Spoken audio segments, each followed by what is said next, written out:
Hey guys, welcome back to Magic TV. My name's Craig. It is 9 o'clock on a Thursday. It's time for a video, and this is a very different type of video. This is something we've never done before on Magic TV. And if you're into the marketing, sales, business growth side of your business, if you're wanting to be a creator and you want to learn how to create and market products and build a personal brand, if you want more gigs, this is definitely a video that you want to watch. So for those of you that don't know, I have an online streaming platform called the Netrix.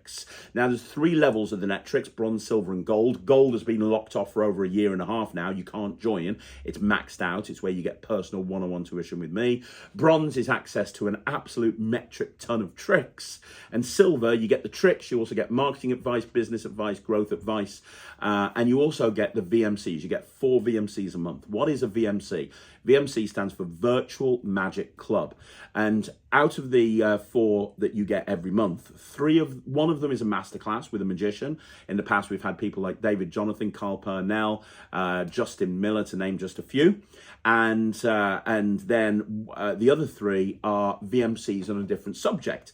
Now, sometimes the subject is on a particular thing. Like recently, we've had 1 coin routines, and it's been a mini lecture by me on different unpublished routines with 1 coin. Sometimes it's like masterclasses on something like this is how to do chop cup, and this is all of the things that you need to know how to do chop cup. It's a beginner's guide to sponge balls, advanced sponge ball technique, whatever it may be. There's a ton of different VMCs that we do.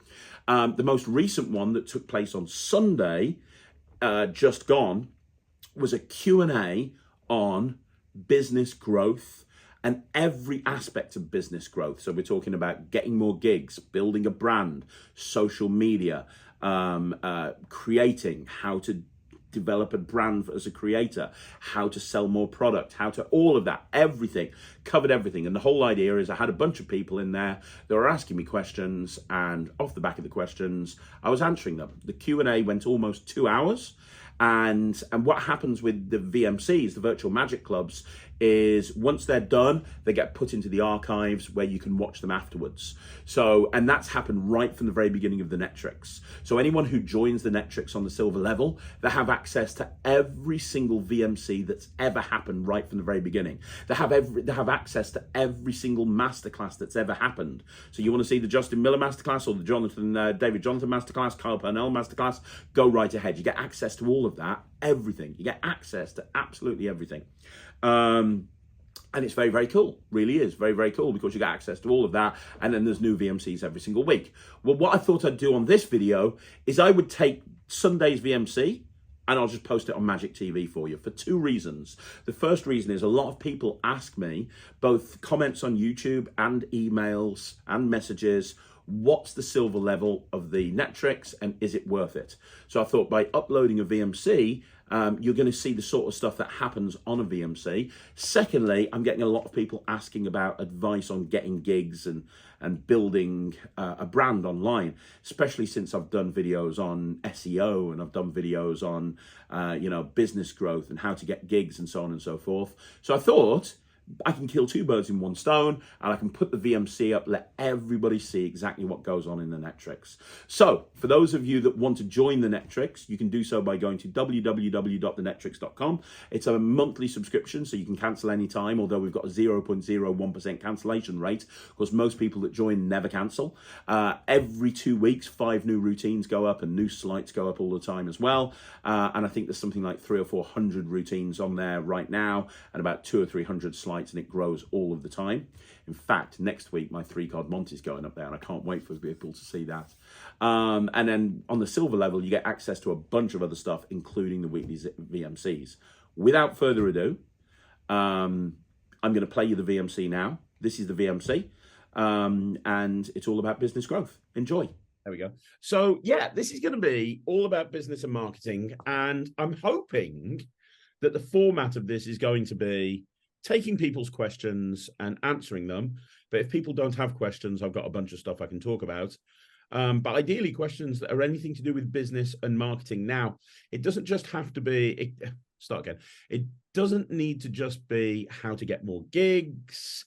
It could be anything. So it could be, being found on Google. It could be email marketing strategy. It could be systems to, use to market. It could be developing, networking, or developing a group of people to help you. It could be business growth. It could be mindset when it comes to business growth. It could be segmentation, market segmentation. It could be creativity in terms of marketing a product and how to make sure a product's marketed successfully. It doesn't just have to be about getting gigs. It could be about anything like that. And I will try to answer any and all questions that you guys throw at me, and we'll see if this is popular. And if it is, maybe we'll do another one at another time. So I'm going to throw it open to you guys. If you have any questions at all, we'll kick this off. I have one.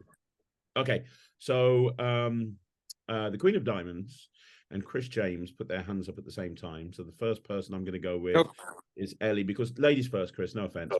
Of course.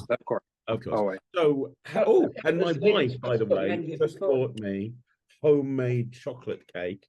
So, I mean, forget about the fact I'm on a diet. She gave me homemade chocolate cake. So she's trying to kill me, but kill me with chocolate. So that's the best way to do it. Right. So we'll start with you. How can, have you got a question for me? I do. That I've not been overly well recently. And now that I'm starting to pull myself back round, I'm starting to try and get some more gigs again.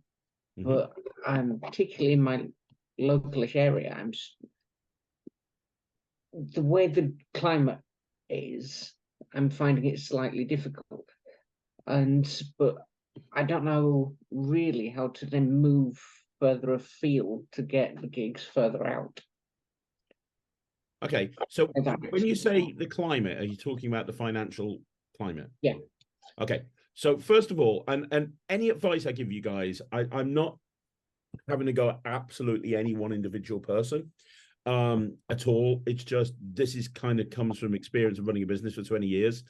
First of all, get your mindset right when it comes to getting gigs, because the biggest mistake that I see so many people do is they look for excuses as to why they can't get gigs. Like, people don't want to book me because of this, or people in my area don't want to book me because of this. And I've told this story to a couple of people on the gold membership. So if there's a couple of gold members here that have heard this before, I'm so sorry. But when I first started in sales, my mentor who taught me how to sell, he said, he told me a story, and he said, I'm going to tell you a story about a guy that runs a shoe shop, and runs a successful bunch of shoe shops over in the UK, and he decides one day to open up a shoe shop in Africa. Don't know why, but he just decides to open a shoe shop in Africa. So what happens is, he's got 2 sons, and he speaks to his first son, and he says, "Hey, I want you to go over to Africa. I want you to open up a shoe shop over there." And his son goes, "Yeah, okay." So he goes out on a plane, comes off the plane, comes out the airport, looks around. It's baking hot, and nobody is wearing shoes. And he gets back onto the phone to his dad, and he says, Dad, nobody is wearing shoes here. Nobody is going to want to buy shoes. This is ridiculous. Bring me home. No one's going to want to buy our stuff. And so his dad brings him back on the plane, but he then goes and speaks to his second son, doesn't tell him any of this. And he says, "Look, go into Africa. I want you to set up a shoe shop." So his second son, not knowing any of this, goes over, gets on the plane, jumps off the plane in Africa. Same thing, looks around, notices that nobody's wearing shoes. And he picks up the phone and he goes, Dad, nobody here is wearing shoes. Everybody is going to want to buy what we've got because nobody's got any shoes, apparently. And it's that change of perception. It's that mindset that is the single most important part of business growth. You can look at any situation positively or negatively. And if you look at it in a positive way, and if you look at it in a, you have the right mindset, you can achieve anything. But if you go into getting more gigs and you kind of go, well, it's a terrible climate, people don't want to book. I'll tell you right now that my company, Nonstop Kids and Slightly Unusual, we are now at a point where we're generating more gigs and therefore more income than any point in the entire history of the company. Obviously, over COVID, it dropped down a bit, well, a lot, and then we've slowly built it back up, and now we're where we were pre-COVID. And that's in a place in the UK. That's in the UK where everybody's talking about financial crises. Everyone's talking about people having no money, unemployment, blah blah blah blah blah. Because you can still find the gigs, but only if you believe that they're out there. You've got to believe that work is out there. If you go in with the wrong mindset, you'll never get anything. So that's the first thing that I'd say to you. The second thing that I would say is before you even think about getting gigs, I'm just going to put you on mute for a minute because it's just feedbacking to me and it's a little bit awkward to concentrate. So I've just muted you for a second. The other thing that I would say before you try and get any gigs, and this is the big mistake that people make when they're trying to build their business, is you have to understand what type of people that you're going after. So you have to set up something called a customer avatar. So a customer avatar is in your head what the perfect client is. What do they look like? Where do they shop? What do they dress like? Or how many customers they have? Absolutely everything. You need to know the customer avatar. And then you need to work out where you're marketing. And generally as a rule, and I'm really general here, because I could do an hour on this, but being really general, there's three distinct sort of areas that you can market. The first is premium, which is like accounts for 7%. In any industry, it's pretty much 7% of customers. Budget or discount is 25%. And everyone else in the middle, which is 67%, is value for money. You need to work, and to put that into context, a budget might be Primark. Value for money would be Next or Topshop or something like that. And Primark would be Versace, right? So to give you an idea. So you need to work out what type of person that you're going after or what type of market you're going after. And a lot of people turn around to me when I ask them this and they go, oh, well, I want everybody. I want anybody. Any customer is fine. You have to figure it out. Because here's the thing, if you decide, right, I'm going to go after premium customers because they've got lots of money, everything that you do within your marketing has to be premium. Because if they see a picture on your website of you doing close-up magic at a local McDonald's, they're not going to book you. There has to be completely and totally a premium product. Just pictures of you with celebrities, blah, blah, blah, blah, blah. Budget, if you're putting stuff on your website, for example, that shows that you're performing for celebrities, they're going to think, well, you're too expensive for me. So you have to work out exactly where you're marketing, right? That's so important. You need to figure that out. And it's different for each company. So with my illusion show, it's typically in the premium market because your average person can't book an illusion show. You know, you're not going to pay £2,000, £3,000, £4,000 for a half an hour show if you're value for money or budget, right? So it has to be premium. So everything has to, like when we first set up Slightly Unusual 20 years ago, I was going out to many celebrity parties as I can, getting video testimonials of celebrities, building up that social proof and that market, that perception of it being a premium product. Non-Stop Kids is value for money because it's the biggest market share. And a lot of people will go after sort of that segment. And for Non-Stop Kids, we need lots of gigs because we've got lots of entertainers we've got to give gigs to. So going after that market share is the best thing to do because we need as much work as possible. And then one final thing, when you've worked out what your market share is, you need to work out what your customer demographic is. You need to know everything about them. Absolutely everything. So, for example, Non-Stop Kids, we know that our ideal customer are moms.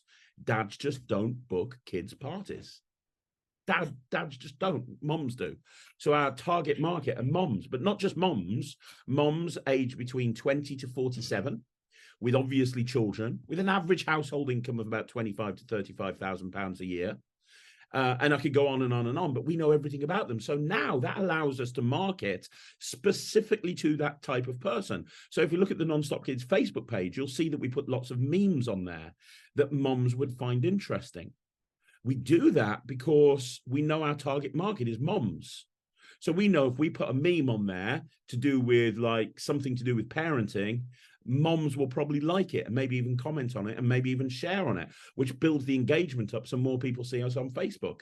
And then what will happen is their friends will see that they've commented on something for Nonstop Kids, and their friends are probably going to be moms as well. And then they're going to like the page because they like the content. But we wouldn't know that if we didn't know what the people were that we were trying to attract. And we just went, oh, we'll have anybody book us. Moms, dads, doesn't make any difference. Well, it does. Likewise, with Slightly Unusual, if we put memes designed for parents up on a Facebook page that's designed for corporate event planners mainly and weddings, we'd never get any traction. So before you think about getting gigs, the first thing that I would do is seriously, and don't just rush this, don't just do it overnight, do a bit of research, do a bit of competitor research, competitor analysis, look at what your competitors are doing, seriously think about the type of gig you want to do, and then think about what that person would look like, what that person would be, think about where they are in a market share, because all of that information is important before you start getting the gigs, because the thing is, here's how you get gigs. It's very simple. Marketing. Marketing is the lifeblood of any business, because if you don't market, then there's no leads or inquiries. If there's no leads or inquiries, there's no bookings. If there's no bookings, there's no sales. If there's no sales, there's no turnover. If there's no turnover, there's no profit. If there's not profit, then you don't have a business, you have a paid hobby, and it doesn't even pay that much. So it all starts with marketing. Right? And marketing is a little bit like a funnel. Imagine a massive funnel. And into the funnel, you put as many leads and inquiries as you can. You just dump them in there. The more, the better. And marketing is the art of getting inquiries and leads and dropping them into that funnel. And then what happens is they come down the funnel and some drop off because maybe you're too expensive, or they've booked somebody else, or the event's cancelled or whatever. And at the end, that drops the bookings. The more inquiries you put in, the more leads you put in, the more bookings you're going to get, the more gigs you're going to get. But there's no point in setting up that marketing strategy until you know who your customer is.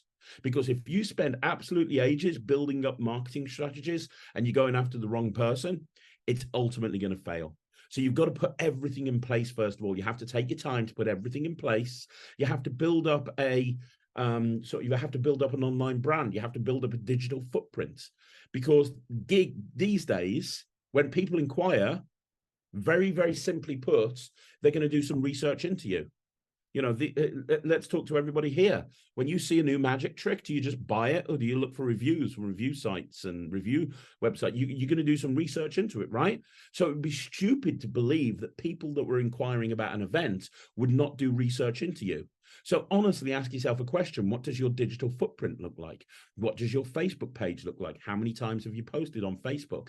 What does your Instagram look like? What does your social media look like? When people Google your name, what do they find? How many reviews have you got on Google? How many reviews have you got on Facebook? Do you have any reviews on external websites? When they go onto your website, do they see photos? What are the photos like? When they look at is there a video show reel? Are there live videos showing you performing?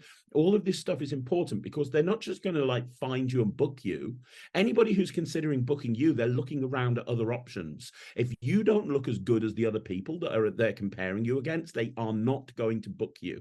So your digital footprint, your social proof, everything that makes up you online needs to look incredible.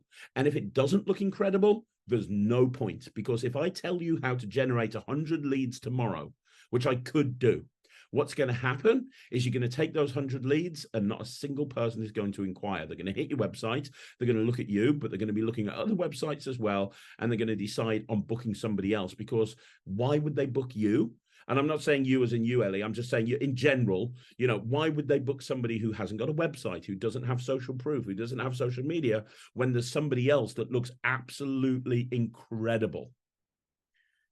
It's the same with a magic product. Why are people buying decks all the time at the moment? Why is it sold out in seconds? Why is it the fastest selling trick in the entire history of Murphy's? Yeah, a lot of people are bitching online, various different places, but it's sold everywhere. It's sold out. Why is that? It's because of the marketing strategy. Read the ad copy. They know exactly who this product is aimed at. Look at the trailer. Look at the quotes from people. Look at how Lloyd is actually answering people's questions on forums and so on and so forth. That is a marketing strategy that's working, because people are comparing it to other indexes, and people are comparing it and looking for reviews. So before you try and get gigs, honestly look at two things. Look at your online digital footprint. In other words, what you look like, and ask yourself a question. If you were looking for a magician, would you book you? And if not, how can you fix that? And then secondly, figure out the type of people that you're going after. That help? Massively, thank you. One, just to add on to that, would you say that having Facebook, because I'm focusing more Instagram direction, would you say it's worth having Facebook as well? Yeah, I'd say have as many. And don't just rely on social media to get gigs, because ultimately the best way to get gigs is through Google. But what social media will do is it will give you a good digital footprint. So in other words, when people research into you, if there's two magicians that charge the same, that both got nice websites, that both got decent reviews, and then one person has very active social media and they're posting videos of themselves and photos of themselves, and then the other person hasn't posted on Instagram for 4.5 months, they're going to go with the person that looks better. So a lot of the time, social media will help seal the deal, so to speak. Now, we get work off social media. Nonstop Kids gets a lot of inquiries and bookings through social media, but it's took us a long time to do that. We've probably spent 10 years to develop the Facebook page to a point that it actually generates leads. I know most people, or a lot of people, don't get inquiries on Facebook or Instagram. So don't put all of your efforts and time into social media. You should be thinking about other stuff. Still, to this day, there is nothing better than Google to generate leads and generate inquiries. Concentrating on appearing on page 1 of Google is still going to be the best way to get people to find you. Okay? Yeah, absolutely perfect. Thank you so much. No problem. The next was Chris, then we got Thomas, then we got William. Chris. Yo. Yeah, thank you. I gotta go after this because I gotta go shopping, but I wanted to ask you two things. Actually, about the Instagram thing. I've gotten more inquiry, like people have reached out on Instagram asking to hire me that are local, because I post like a local business if I do a trick there. And then I couldn't even believe that, because every once in a while I'll open up my Instagram and they'll be like, hey, are you interested in doing this for our restaurant and blah, blah, blah. I've been thinking about actually saying yes to those things, but it's because, and they'll say, because at the first few times, like, wait, why? And like, oh, we were just looking at your Instagram looking for a magician and you popped up and we thought you were great. So would you like to come on there? So they do look at that, and then they go look at your Facebook too. Anyways, my question though, it's two questions. They don't have to be long. Answers. So number one, you had mentioned before something about doing videos for, I don't know if it was America's Got Talent. You were talking about some videos that you can do for social media and get paid for those videos. I wanted to know more about that. I don't know if do you remember that or no? Yeah, I know. I've got a few different things about that. Yeah, I can talk about that. So there's that, and we could talk about this during my session too. You have to go detail, but I wanted to know a little bit more about that. And then the other thing is, when it comes to marketing a product, you kind of guided me through the steps of Squint, right? Of making sure that things are right. Because we talk about how a lot of people will come out with a product and it won't do as good because they're not putting themselves out there and blah, blah, blah. And it's a great product. Well, after we were done with Squint, Harry was impressed, from all the stuff I learned with you. He's like, people usually are, besides like Craig, not a lot of people like stand behind their product a lot like that. For the time of the month, it was a great live launch. They usually aren't that great right off the bat. And that he was impressed that I sent to reviewers and did all that stuff. Knowing all the stuff, and be brutally honest, what else could I have done to even make it better? Even though I listened to the thing, maybe there was something I forgot. That's my question. Right. Okay. So very quickly, we'll take those 3 points. The first point about Instagram and local businesses, absolutely, 100%. You can work from Instagram by tag. I always say to people, if you want to see how Instagram and Facebook is done right, look at Ryland, because he typically does everything right. If you look on Instagram, like, we get tons of inquiries for Ryan, and he doesn't even advertise himself. Like, we have to turn people away. And a lot of those are from Instagram. His reach on Facebook, and William will understand what this means. His reach on Facebook is currently 18 million. Now, to put that into context, I've got a 12-year-old Facebook page for Nonstop Kids, which is the largest children's entertainment company in the UK, and it's 400,000. So that'll give you an idea of how big his reach is. And part of the reason is anytime he goes anywhere, he does a video at that place and he tags that place in. So he was in London this weekend, and he stayed at the Radisson Red with me, and he did a quick trick, and he did it in the Radisson Red, and he'll tag the Radisson Red in, and they will share it like they always do. So yeah, if you do that with local businesses, it can lead to more inquiries. So absolutely, just touching on that. So the first point, you can get paid to do videos as a magician quite well. And the way to do it is to build up a really big social media reach on a particular platform. Instagram is the perfect platform to do this on. I think you're currently sitting at about 3,000 or 4,000 Instagram followers. Is that right, Chris? Something like that. Unless it's jumped up. I think you're about 4,000. Can't hear, buddy. I'll have a look quickly. Chris, James. Yeah, okay. So just under 2,000, right? Okay. So yeah, what you want to do is you want to and you're doing this anyway, but you want to laser focus on like building that up to like the 10, 15, 20,000s. But when you do, there's a couple of ways, and we can talk more about this, but one of the ways to do it is to reach out to businesses and offer to film a video for their social media on their behalf, doing something creative with a particular product that they actually own. So think about it like being a trade show magician. A trade show magician will actually get booked to go and stand on a trade stand and do magic to bring people over to their trade booth. A lot of companies now that are working online, they have a massive budget for online advertising, online content. They have a budget to create content online. If you introduce yourself as a content creator and that you're a magician and you create content, but I would have a little website set up for myself like this, and I'd say, hey, I create bespoke videos for brands, taking their product and creating crazy videos that they can share on their social media.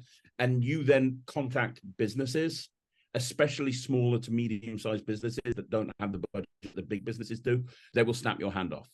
But it's a little bit like getting gigs. You need to have proof that you're doing this. So I would have a website, and I would reach out to businesses, first of all, for free. And I'd say, hey, I'm a content creator, I'm a magician, I'm a creator of magic. I'd like to create some videos for you to use on your social media. I'm building up my portfolio at the moment. I'm not asking anything in return. I'd normally charge this much. I'd like to come along and do it for free for you. Get into that, get an arrangement with them, have them, find out what products that they want, and then be super creative and put a video back that you send over to them that they'll then share on their social media. Marketing departments are always looking for fresh content to market their stuff. So, for example, if it was a soda manufacturer, doing something than sealed, where you walk in along, you pick up a crushed can and you do this, and you heal it and then pour it out and drink it, whatever. There's a million different things. You wouldn't have a problem being creative with that sort of thing, but you want to have a portfolio first, because why are people going to put their trust in you if they don't see that you've done it? So create a little website, very, very simple website, put some videos on there of you already doing this for brands. Reach out to some brands, some examples of what you've done for them in the past, and that can be very, very, very what's the word I'm looking for? That can be really profitable. Got it. You need like 10, 15,000 followers. A lot of the time you do, but if you're reaching out to smaller businesses, like maybe a little cafe that's got like 1,000 Instagram followers, and you say, hey, I can do this, and I'll do it for free. They'll snap your hand off at it. You'll still be able to find businesses right now with where you are that will jump in and be happy for you to do this, build up that portfolio, then reach out to bigger businesses. And then you can cross-promote the video on your Instagram. So you can give them the option of them sharing it or you sharing it as well. And, if you look at Ryland's Instagram and you look at the Reels and you look at the AGT final, that was shared by AGT and by Ryland at the same time. So they cross-shared it and cross-promoted it. So you can do that sort of stuff as well. Oh yeah, yeah. The other thing is that you get hired to create viral videos that you can put on your Instagram, but that's a totally different thing. We can talk about that another time. Okay. And then the other question was, what was the other question? Sorry, Chris, remind me. Just seeing all the marketing Squint, all the stuff that you taught me. What's yeah. thing What else can you do to market it? Yeah. Well, you know about this, and this is something that we are actively talking about having a mailing list. Yes. Having a mailing list is super important. Oh, yeah. Of course, you know, how many, raise your hands if you've had an email from somewhere like Penguin or Vanishing Ink and you've just hit buy now because it looks really cool, right? That's it. Exactly. If you've got a mailing list of people who have bought into you and you send an email out on the company's behalf going, hey, Squint is now released. It's my new product. You can get it from Alakazam. Here's the link. That's going to massively, that's good because you're going to have control of that list. That's your list. You're going to have a bunch of people. The only way they can get on that list is if they buy into you as a creator. Therefore, you're in control of it and you're laser targeting the people that are interested in the work that you do, right? Yeah. So I would do that. The other thing that you could do is run a competition. And just say, run a competition on your Instagram or your social media and just say, hey, okay, I'm going to give a 1 hour Zoom session to anyone that's bought Squint. Okay, the launch date is on Wednesday. I'm going to give it until the following Wednesday. Anybody who's bought Squint, just show me proof, you know, email me or private message me a copy of, you know, a screenshot of the fact that you've bought it. I'll draw you into a hat. I'll draw it out live on Instagram. And the winner we'll get a 1 hour session with me. We'll talk about Squint. I'll give you some handlings that maybe didn't make the product. And I'll teach you another trick that's coming out in, you know, that I haven't even talked about or never taught anybody or something like that. That's going to encourage, and you push that out to your fan base. You put that out to people that are interested in what you do. And what's going to happen is even people that might potentially not have bought it, they're going to go, oh my gosh, I've got a chance to have an hour session here with Chris. I'll buy it because I'm going to be in a chance to win that competition. And then you put that into Alakazam as well, and they see you doing that, and then that's, you know, really cool for them. Well, what I'll do is I'll pimp you out, and I'll be like, you get a 1 hour. I'm totally pimpable. I'm kidding. But good answer. Thank you. The other thing that you can do just to finish, and this is a long-term strategy, but we should talk about it because it's what I've done, is spend 3 years building up a YouTube channel for magicians where you put like a crap ton of content out for free, because what that does is that gets the amount of people that message me when I've got a trick that's come out that have gone, I've bought it. Like Cube 52 was a perfect example. So many people messaged me and said, I bought Cube 52. I'm not really into cube magic, but I wanted to support you because I've learned so much off your channel. Like the amount of times that happens is insane. And it's because people know that I don't get paid for delivering that content. So, you know, I'm just pushing content out there and pushing content out there. People know how long it takes. And, you know, it's helped me build a reputation up in the community. It's generally a good one, unless you listen to certain people. So what it allows me to do is reach out and, you know, when I release a product, a lot of people, you know, will go, oh, wow. Oh, yeah. I like Craig. I'll buy into that. The other thing is... Did Craig freeze? Is it just me or did he freeze? Yeah, He froze. He's frozen for me. Froze. That's all right. I was like waiting. Just wait. He's thinking extremely. Yeah, exactly. Just wait for him to come back and say, and don't tell anybody else I told you that, but that's the best idea that you'll ever hear. Yeah.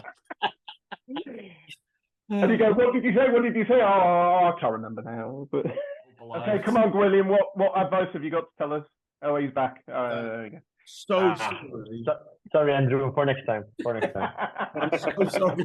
I was desperately trying to log in through my phone. My Wi-Fi just went out for a split second. I'm really sorry. I'm doing this at the house instead of down in my office. So this is sorry. You froze, and we were all like waiting with suspense for your answer, and then you never gave the answer. Oh shit. Oh dear me. Sorry about that. Yeah. So all I was saying is, you know, people they might love a trick that I brought out, they may not like it, but at least everybody knows that if I put a trick out, I've put my heart and soul into it. I've worked really hard to make it the best it can be. So I've got a track record. So it means that when I bring something out, I'm a safe bet. You know, I'm going to deliver the product. I'm going to ship it out. And I'm very careful that I only work with companies that are reputable and, you know, like respected in one way or another. And that's important. So you know, building a track record takes place over time. And it'll happen as you bring more tricks out. Building up an email list is something you can do now. Developing a YouTube channel is something you can do now. And also, I think it's really important as well. I think one thing that I've done that I think really helps in terms of sales when it comes to products is people know that I'm an actual working magician. I'm going to have gone out and worked this. You know, there's tricks that come out that I know for a fact nobody's ever done it in their life. It's just been cooked up in a house and marketed, and you know, whatever, that's fine. But the fact that people know that I go out and work and I go out and gig and I do that on a regular basis, I think really helps when it comes to marketing a product. So I'd say all four of those things. And the thing that you probably want to work on first more than anything is building up that email list. I think that's really important. Okay, thank you.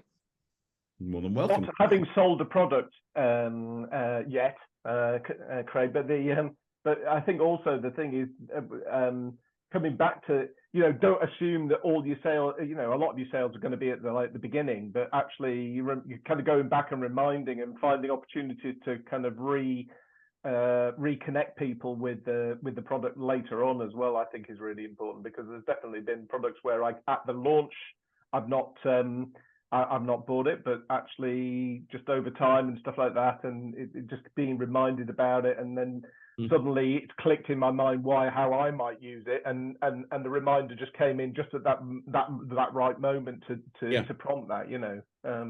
And you know, Penguin are brilliant at that. They'll re-promote tricks all of the time from like years gone by, and people will go, and you'll know when they have, because it'll instantly shoot into the #1 bestseller, even though it's been years out of date.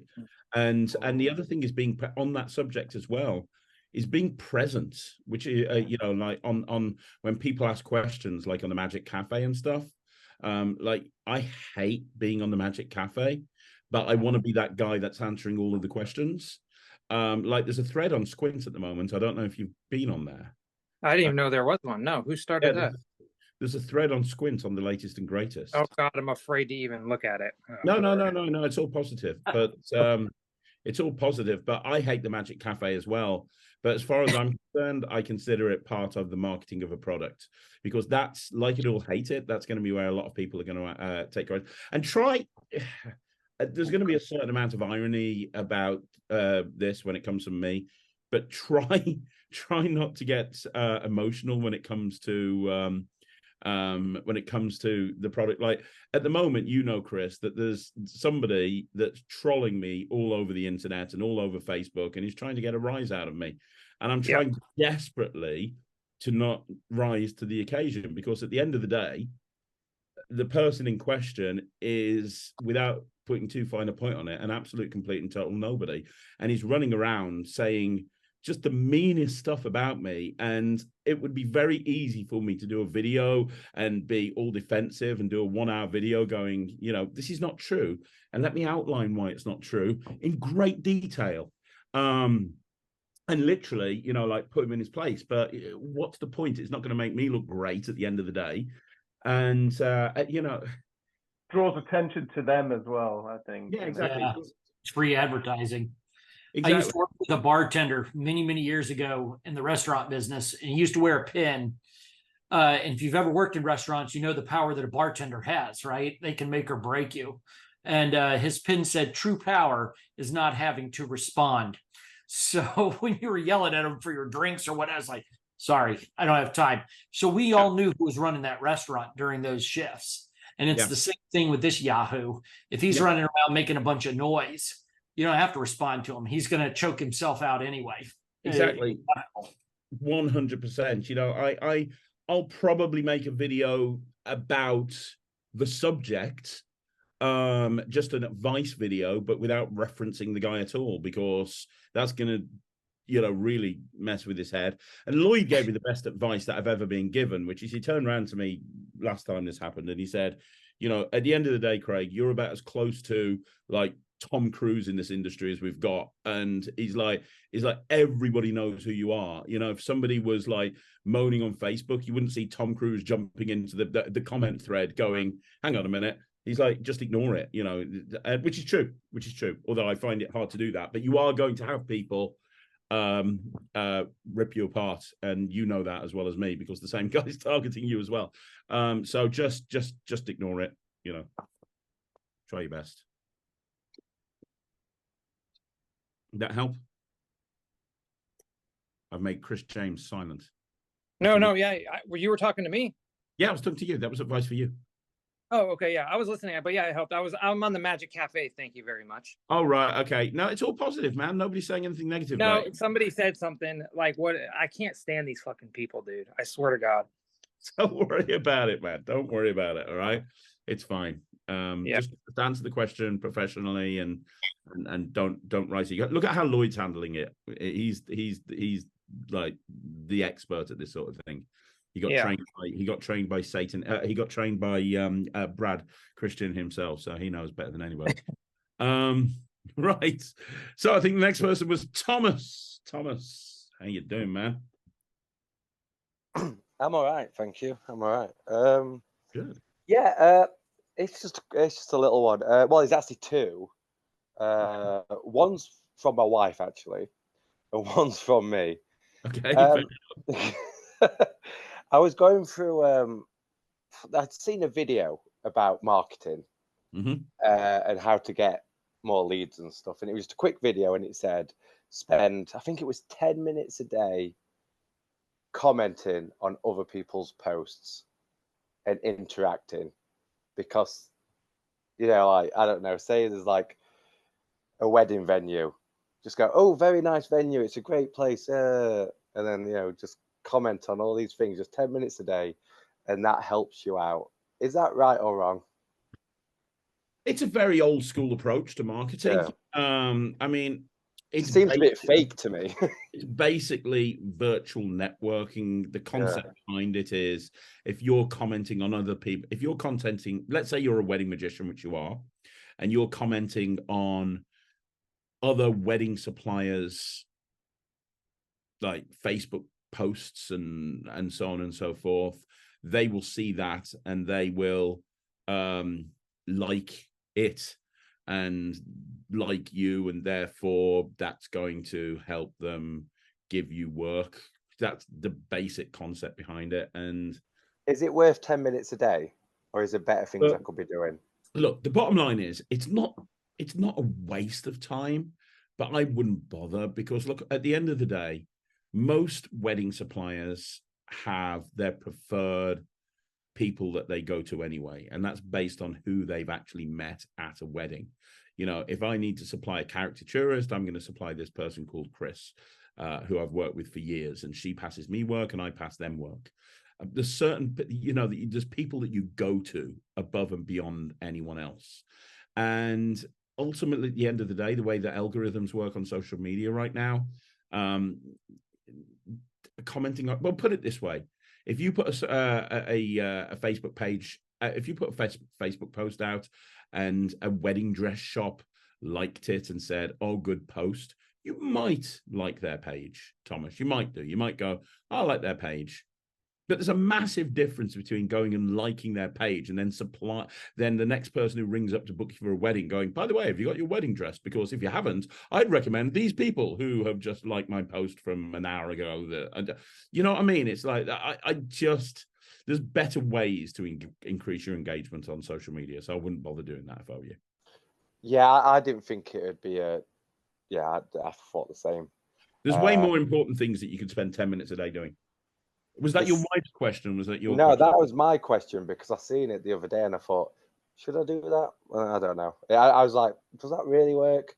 Because I know I used to spam a lot. You know, I used to spam my stuff everywhere.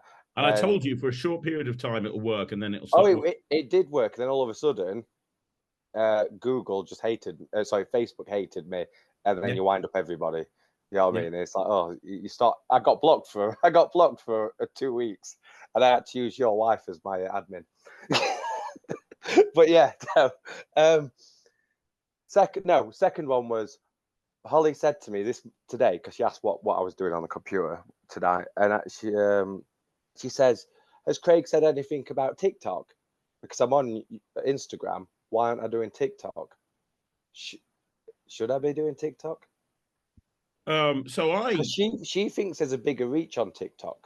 There is. You can get right. Okay, so here's the thing: you can get more people to follow you on TikTok easier, quicker. Before the pandemic, I set up a TikTok account, and I think within a month we'd hit 60 or 70,000 followers, which is pretty cool. And that's all well and good. And it's nice having those 60,000 people there, so that if people research into us as a company, they can see that we've got a lot of stuff, a lot of people on there. But I don't, and you know, people will say that TikTok's the most important thing in the world. I personally think for a magician, there's not that much of a market there. You know, it's gone beyond the, you know, before the pandemic, it was really for, you know, teenagers and people who want to lip sync and stuff like that. I think it's grown beyond that now. But look, ultimately, at the end of the day, right, here's the thing. My business mentor, my first business mentor, is a guy called Doug Dorbury, who is an incredible business mentor. He turned around to me and he said, "Don't be a busy fool." And he said, specifically about social media, he said, you could spend hours every day posting on Twitter or X or whatever the fuck they're calling themselves today, Facebook, Instagram, LinkedIn, Pinterest, TikTok, everything. There's so many you could post on, and ultimately at the end of the day, you'll spend all time doing that and no time actually running your business, but you'll just be content creating all day every day. I would just pick a couple of platforms and I would just stick to it, and that's what we do. So Nonstop Kids, we focus on Facebook.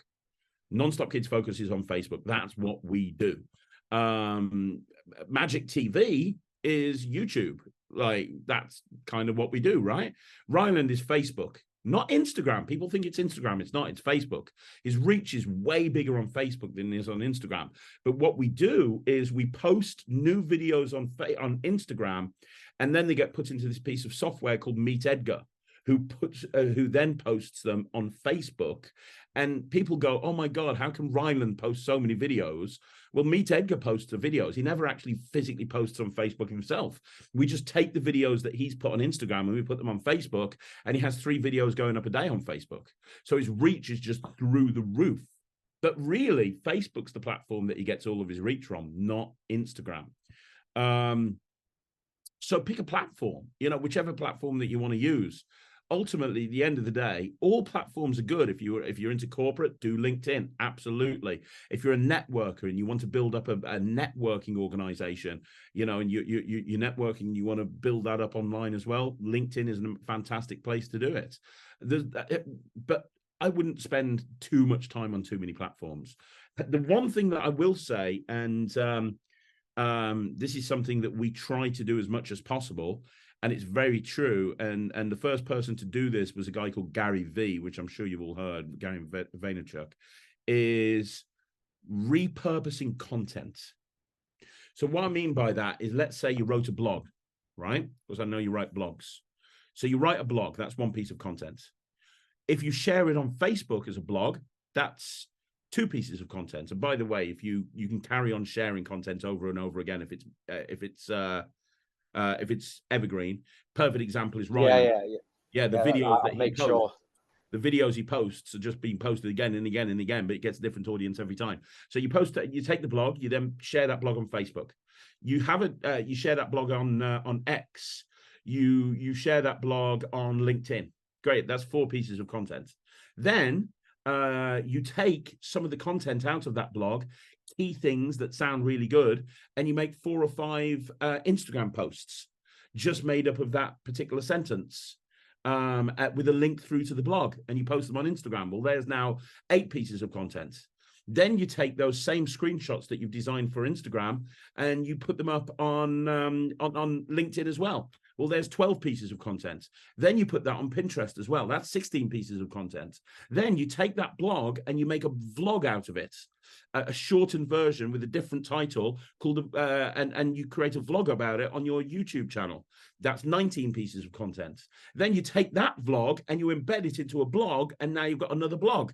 That's 20 pieces of content. Then you share the blog and the vlog out in exactly the same places. That's now 40 pieces of content. Then you get a piece of software which you can get for free that will go through a long form video, and it will take those long form videos and shorten them down. So it will take, and Michael does this, and I can't remember what it's called because it's Michael's thing, but I'll find out for you if you want. But we've got an online platform where we'll take a piece of long form content, put it into the thing, and it'll make 5 shorts, reels that are less than a minute long, based on that long form content. Just to start, it's quite AI. It's like it takes the I can't remember, mate. It's Michael that does it. I really can't remember, but it makes shorts. So then those shorts get put on reels on Instagram. They get put on shorts on YouTube. They get put on reels on Facebook, and they get put on TikTok, and that's another 60 pieces of content there. So now we've got 100 pieces of content out of one blog. How many pieces of content do you get out of one blog, Thomas? 2, 3. 3. So you got 97 pieces of content. Basically, if I post something on Instagram, it automatically goes to Facebook, because that's what Instagram does. And then if it's a nice video, I then just put it onto Facebook short, YouTube short, sorry. But the thing you said about a vlog, I was thinking about doing this tomorrow, actually. Is sitting in bod, because there's a nice little bit of scenery I'd be able to sit at, and then just do a vlog of my blog. How much of a vlog do you do? Do you just highlight it just to get them? Yeah, well, you want to go for about 5 minutes. It's the sweet 5 minutes. 5 minutes. 3 to 5 minutes is the sweet spot. It depends on the audience. Like with Magic TV, I can drone on for about 45 minutes and people will still watch. But when it comes to like talking about, let's say I did a vlog. I've done a lot of vlogs for Non-Stop Kids. If I'm talking about you know, the best time to have party food at your child's birthday party, that's an interesting subject that a lot of parents would want to listen to. You don't want to have that more than 3 minutes, because parents will switch off after 3 minutes. And the other thing is, when you're doing any sort of video content directly to camera, you want to make sure that you are charismatic, confident, concise, all really important points. The amount of people I've seen that do vlogs and they're like, hi, I'm John, and I do wedding magic, and I'm going to talk to you about when to have a magician at your wedding. And it's like, well, John, you just fucked up your chances of ever getting booked because you look terrible. So it's kind of like, hey guys, my name's Craig Petty, and I run a company called Slightly Unusual. We are called the Comedy Illusionists. Now, what do? We actually specialize in going into weddings and making sure that every single one of your guests has an amazing experience. Think about this for a minute. You've got 2 groups of guests from 2 different families that haven't met each other before, and the challenge, right, is to bring these 2 groups of people together so they're not arguing and it's not awkward. That's what I do. Myself and my team, we go in and we create memories. We perform magic right in front of people's eyes, in their hands, close up, designed to bring groups of people together. It's interactive, it's fun. We combine comedy, audience interaction, and sleight of hand into one experience. And today I want to talk to you about weddings. Specifically, I want to talk about when is the best time to have a magician for your wedding, right? That's probably what you're thinking. Okay, I want a magician. When's the best time to have a magician for the wedding? Well, that's what I'm going to tell you about. There are 3 times that you should have a magician at your wedding. I'm going to count them down. Number 1. Do you see what I'm doing here? I'm interesting. I'm engaging. They can see that I'm obviously somebody who speaks in public. I'm not got a problem. You then want to put some nice graphics in there, like maybe you have something at the bottom of the screen, Thomas Maloney, you know, magician, wedding magician. You want to have a couple of fancy transitions in there. Immediately at the beginning, get right to the point. So at the beginning, you want to go, hey, my name's Thomas Maloney. I'm a wedding magician, and today I'm going to talk to you about the most important thing that you need to think about at your wedding. Transition, 3 seconds long, and then you get into the main pitch, right? You want to make it really interesting. You want to make it really interesting, and you want to make it really professional, because you're asking these people that watch this video to book you. What you don't want to do is just hold your phone and go, "Hi guys, I'm here in Bod. I've got a residency here in Bod. It's brilliant. It's in Derby, and I thought I'd sit here today and talk to you about weddings. And I want to talk to you about why you should book me for your wedding, because I'm amazing. I am, right?" It's going to do more harm than good, right? I'll delete that one then. You want to, yeah, get rid of that one. You want some production value, right? No. The reason I was doing it in Bod, because they have that nice little bits of backdrops, and I wouldn't mention, but yeah, I get that, yeah. And it is hard putting videos up online. It is hard. Yeah. It's harder than you've ever thought it could be before you've done it. I've got quite good at it now, thanks to the Wizard product review and everything I've done through all the years. But it's hard. Like, speak to Nemid Phoenix. Nemid launched his YouTube channel at Blackpool, and he hasn't put a video up yet. And he's got like thousands of pounds worth of equipment, and he's got a studio. And he rings me up every week, and he's like, "I hate this. How do you sit in front of a camera and make yourself sound interesting?" And he's literally sitting there and speaking, and he's like, "Fuck, fuck, fuck, fuck." And he's just, he hates the whole process. And I'll say the same thing to you that I said to Nemid. If you want to have video content online, if you want a YouTube channel, if you want to have video content that's designed to make you an expert in your field, so therefore more people will book you, when is the best time to do that? Now. When is when was the best time to do it? In all honesty, a year ago.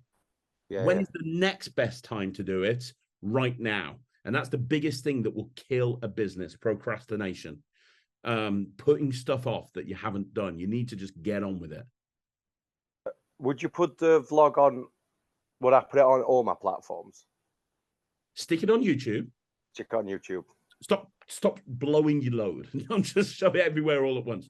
Put it on YouTube, leave it for a bit, and then embed that YouTube video into a blog, because that's going to help with your SEO. Ask William about that. Then share it out on various different social media platforms. If you've got an email marketing list, send it out on an email marketing list.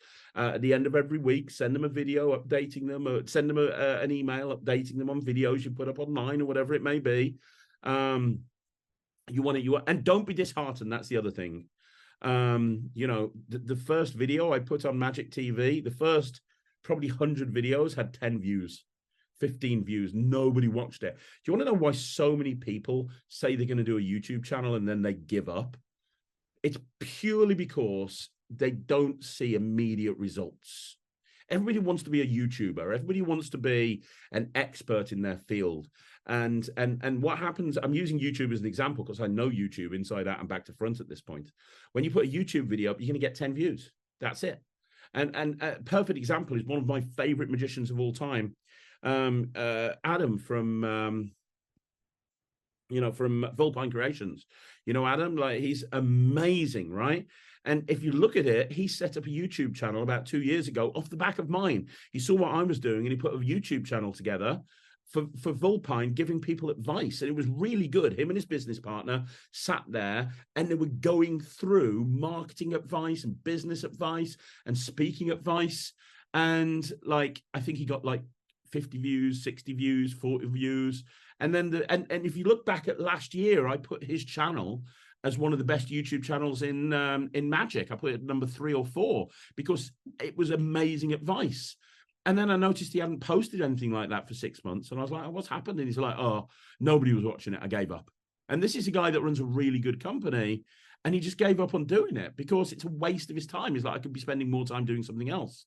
And I totally get that. I feel like that sometimes with my channel. But if you keep going, you're going to, nobody said it was easy. If it was easy, everybody would be doing it. It's not easy. Yeah. So. It's not really about the views for me. It's just about the footprint more than anything, to look. If somebody comes along and just sees that I'm relevant. And that, exactly. So that's the same with like my Instagram things. It doesn't dishearten me that much that things just go past. It's just because one day somebody's going to go through my timeline and go, this guy's being consistent. This guy's around. He's alive. Yeah. And that's kind of all it's for. It was just with the vlogs. It's like I'm blowing my load too fast on things. Do you know what I mean? I Slow find down it a bit, really, dude. I find it really hard to hold back. You know what I Slow mean? down a Oh, bit. filled it, chuck it on. You know what I mean? It's so Slow hard. Slow Yeah, so- down. Slow down a bit. Yeah. So Right. well, thank you. Good advice. More than welcome, Thomas. William, I have no idea what I can help you with. You're a legend, but go on, throw me something. Quick and easy question. What's your opinion about putting pricing online?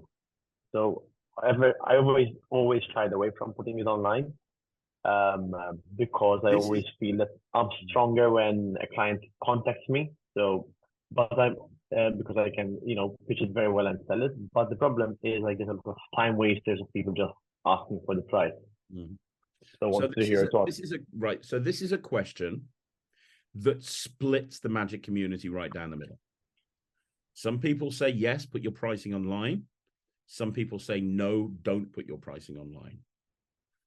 My opinion, okay, so here's the thing. I don't put my pricing online on any of my websites.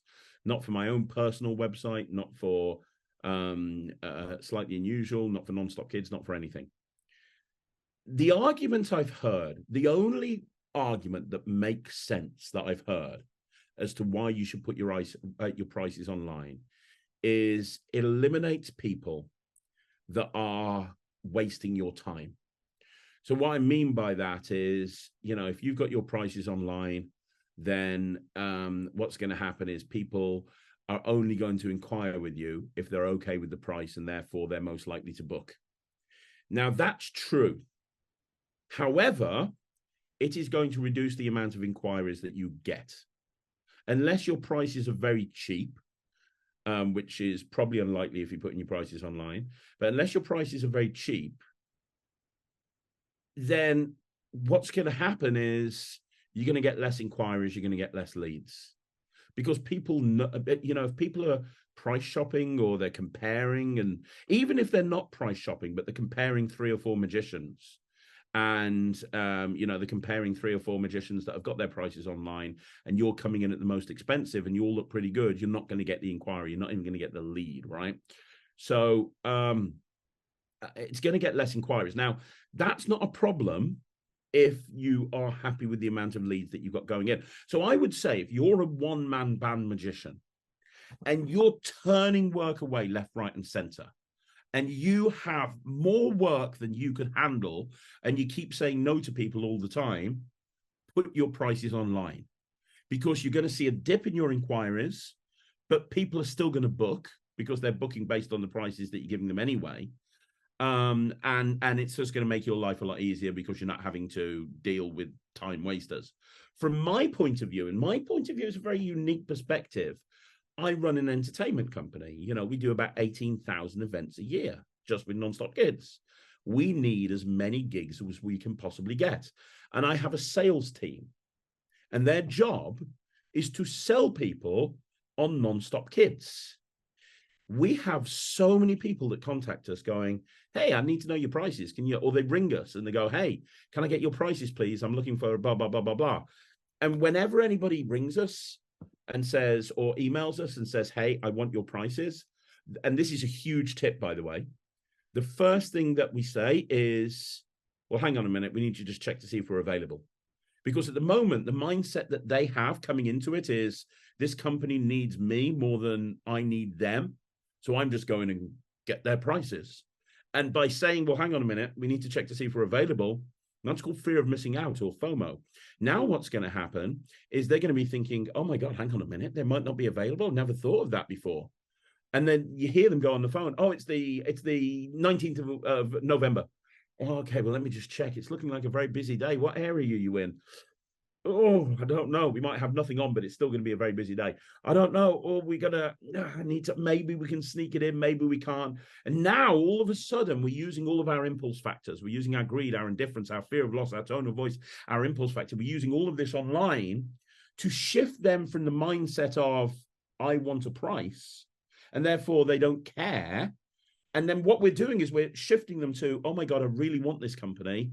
They might not be available. And we can do that because we can speak to them either fit over the phone, or we can speak to them by email, so we can paint pictures, which is the single most important part of the sales process.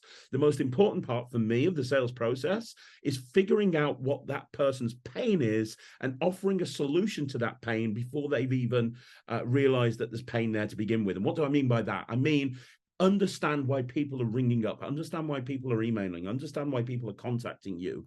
In the case of a children's party company, they're contacting you because they want their child's party to be amazing. That's what they want. They want their child's party to be amazing. And so we can paint pictures. We can say stuff like, you know, every single child is going to have an amazing time. Can you imagine the look on your child's face when this happens? You know, it allows us to pitch that clients. And my sales team are very good. The sales department is me and Liz, who I don't think you guys have ever seen, and Matt. You can imagine how good Matt is at sales. He is incredible. The three of us between us, well, Thomas will tell you because he works with Non-Stop Kids. You know, I was listening to Matt. What day did I pop in? Friday. I was listening to Matt on the phone, and he could sell. He could sell anything the way he was doing, and he was doing exactly what you was talking about, but really casual. Just he had just such a good flow with it, and you know he made the sale. Do you know what I mean? It's well, crazy. he always does. He always does. And you know, we smash our sales targets every single week, every single day, every single month. All of our sales targets we smash, and we smash them because we're able to speak to people on the phone. If we have our prices online, less people are going to call us. It gives us less chance to, because we have a major disadvantage. Non-Stop Kids has a huge disadvantage. And anybody who is and Slightly Unusual has a huge disadvantage compared to almost anybody else in the industry. And the huge disadvantage is we are a team. There is not, so because we are a team, we can't guarantee which entertainer they're going to have because we won't know until we've allocated it. If somebody books a magician for their wedding through Slightly Unusual, we don't know which magician we're going to send them unless they specifically ask for one. Whilst if you're a one-man band, that's your big selling point. You're going to get me. I'm going to be the person that comes to your events. When they see a promo video, it will have you in it. When they see photos, it will have you in it, as opposed to us, where we've got a generic promo of various different magicians, of various different entertainers. So we need these people to ring in because we need to have a chance to put across what the advantages are of booking a national company versus a one-man band. And that will never happen. We will never get the quantity of inquiries that we need without putting those prices online. By putting those prices online. So I suppose the answer to the question, William, is it very much depends. It very much depends on where you are. Now, I know you get a lot of inquiries. You need to ask yourself a question.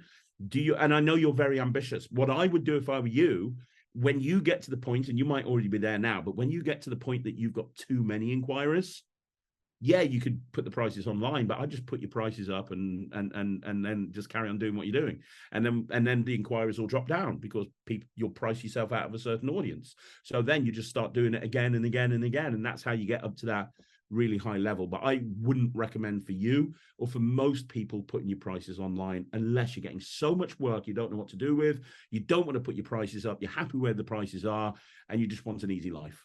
That's as soon as you taught me that strategy, within a month my leads went up. Yeah. And just, you know, doing the whole fear of loss, and you went through my emails and went, this is where you're going wrong, take your prices down, this is that. You just taught me basically what Matt does. I did the same to Bernard as well. We went through a lot of his sales and we went through the process and we had a look at that, and yeah, absolutely. So it really does work. Yeah. Does that help, William? Thanks, Craig. Thank you for the info. Really no problem. Ellie. Can't hear you. You're muted. There we go. Problem solved. So I'm typing everything down at the same time so I can remember it. Sort of question and a half, really. Okay. So I don't know whether you remember Doc Easton's bar work type stuff. Mm-hmm. And which is one of my favorite things in magic. how would you go about getting a gig in a bar like that? How do you go about doing what, sorry? I'm getting a gig similar to that, sort of behind a bar doing bar magic. Well, I mean, go look at the process of getting a bar residency is the same as getting a residency in a restaurant. And on the silver level of the Netrix, there's a huge course on how to get restaurant work. I'm actually about to publish one on how to get wedding work as well, which we've almost finished. But there's a huge course on how to get restaurant work on that. And that process is the process I use whenever I wanted to get restaurants. And at one point in my career, I was doing about 30 restaurants a week. Like I was doing so many restaurants. When I first started in Magic, and I went full time, I was getting pretty much all of my work from restaurants. So that process is the process I would go through. The only difference is outside of certain places where bar magic is kind of a popular thing. And I'm giving you advice on this. I've never done bar magic in my life, but this Other is than what Dr. Easton, I don't know anyone who does. But this is the process that I would go through. I would first of all, I would want to educate. So I'd follow the restaurant residencies format and contact restaurants, but I would try and let them know. So when you go in there, I would talk about what bar magic is. And I would explain, I would think about all of the features and benefits and all of the advantages to the venue for booking a bar magician, because I know exactly why a restaurant should hire a table magician. I can tell you exactly now 15 different reasons a restaurant magician is needed in a restaurant. I couldn't tell you why they need a bar magician. So I'd sit down and figure it out so that you can educate the people that are wanting to speak to you about it, or you're wanting to speak to them about it. The other thing is, and I know this from watching Doc, as I say, I've never done this myself, but I believe being a bar magician also involves serving drinks. Yeah. So if you've got bar experience, I would lead with that. I mean, I used to work in a bar when I was 18 for a couple of years. So that, I would lead with that, and I would lead, because they're going to want somebody with bar experience as well. So, but then you got to come. But then the problem is, they're like, well, hang on a minute. If you're working behind the bar, how much magic are you going to actually do? Why don't we just hire another bar? I think it's very awkward in this country. I think you could probably make it happen, but I think it's a very difficult sell to venues. It's the same reason why wedding magic is a difficult sell in America. Wedding magic is a difficult sell in America because nobody does it. So because nobody does it, when you go to a venue and go, hey, I'd like to be your wedding magician, I'd like to come in and do magic at your venue, and you can advertise us to the brides and grooms, they're going to go, hang on a minute, what are you talking about? That doesn't make any sense. It's the same thing with trying to get a bar to have a bar magician over here. Now, again, going back to the story I said at the very beginning, that's a good thing and a bad thing. You could look at it in a negative way, and you could go, well, nobody's going to want bar magic because nobody does it. Or you could look at it and go, nobody wants bar magic. Everyone's going to do it. I've been saying to the Americans for about 2 years now that the first person that actually figures out a way to sell venues on having wedding magic, and it is going to make a fortune, because they should have a wedding magician over in America, because their weddings are more lavish than the ones over here. It makes sense to have a wedding magician. It makes sense to have somebody come in, float the bride up in the air, saw the groom in half, that sort of stuff. You say that in LA, I'm sure that enough people are going, but whoever figures that out in America is going to be a multimillionaire, I guarantee it. But it's the hard work in getting venues to understand that that's a thing. But it happened over here. Somebody somewhere at some point managed to get wedding magic over here as a thing. I don't know who did it. I don't know when it happened. It's the same with bar magic. You could be the person that makes bar magic popular over here. It would be a hard sell, because I don't know the advantages over restaurant magic and table magic, which is already a kind of a thing that exists over here. So it's an easier sell because they've probably seen a close-up magician before. But if you can figure out how to do it, and you can figure out enough features and benefits and enough positives to the venue, then I think it could be something that you could definitely do. Perfect. And just very, very quickly, in terms of YouTube, and the actual creation of videos, is it better to have somebody stood behind a camera, or have filming, or have it on a tripod, or both? but is it worth putting an actual sort of set behind? No, rather than initially no. We've got a set now. We've got nice cameras and stuff now, but we didn't have when I started Magic TV. We had nothing. We had a camera. We had a phone, sorry, an iPhone 13, I think it was.